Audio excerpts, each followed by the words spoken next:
G'day, here's a small deal of pieces of seam opal from Lightning Ridge. I'll zoom in to get you a better look. Zoomed in, the rules in millimetres. Haven't moved the pieces in relation to each other.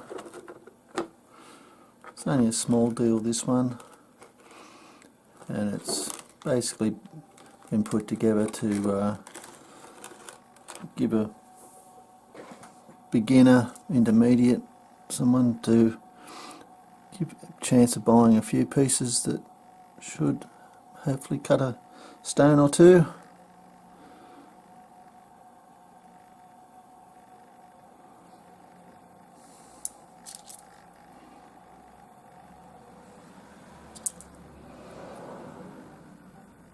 Actually, it's got quite a nice little very bright red bar there showing up quite nicely.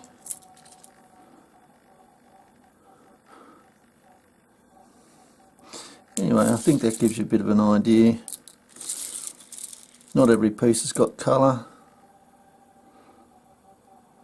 It's quite a nice little piece. That should cut a nice stone, hopefully.